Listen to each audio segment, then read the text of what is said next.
আমি পদ্মজা। ইলমা বেহেরাজ। আমি পদ্মজা। এক। ফাহিমা ক্লান্ত হয়ে ধপ করে ফ্লোরে বসে পড়ল। হাত থেকে লাঠি পড়ে গেল মৃদু আওয়াজ তুলে। তার শরীর ঘেমে একাকার। কপালের বিন্দু বিন্দু ঘাম হাতের তালু দিয়ে মুছে বার কেক জোর জোর নিঃশ্বাস ফেলল। এরপর চোখ তুলে সামনে তাকাল। রিমান্ডে কোনে পুরুষই টিকতে পারে না, সেখন একটি মেয়ে আজ 4 দিন ধরে রিমান্ডে।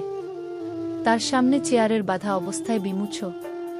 4 দিন একবারও মুখ দেয় টু শব্দটি করল না। শারীরিক মানসিক কর্ত নির্যাতন করা হয়েছে, তবুও ব্যথায় আর্তনাদ অবধি করেনি। মনে হচ্ছে একটি পাথরের কা পিটানো হচ্ছে। যে পাথের রক্ত ঝরে কিন্তু জবান খুলে না। তখন সেখানে আগমন ঘটে ইন্সপেক্টর তুষারের। তুষারকে দেখে ফাহিমা কাতর স্বরে বলল, সম্ভব না, আর কিছুতেই কথা বলছে না। তুষার অবিভক্ত চোখে মেয়েটিকে 2-1 সেকেন্ড দেখল। এরপর গম্ভীর কণ্ঠে ফাহিমকে বলল, আপনি যান।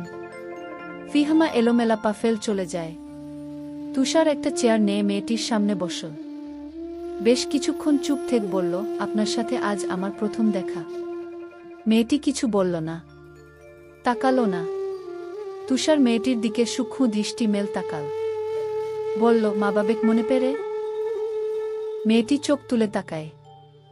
ঘোলটে চোখ, কাটা ঘাট থেকে রক্ত ঝরেছ। চোখের চারপাশ গাঢ় কালো, চোখ দুটি লাল।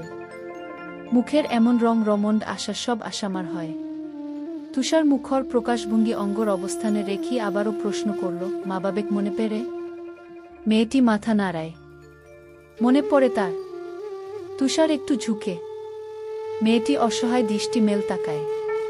তুষার মেয়েটির হাতের বাঁধন খুলে দেয় নীরবকার ভঙ্গিতে। গল্পটি কেমন লাগলো কমেন্টে জানাবেন। খুব তাড়াতাড়ি গল্পের দ্বিতীয় পর্ব আসতে চলেছে। সবাই ভালো থাকবেন।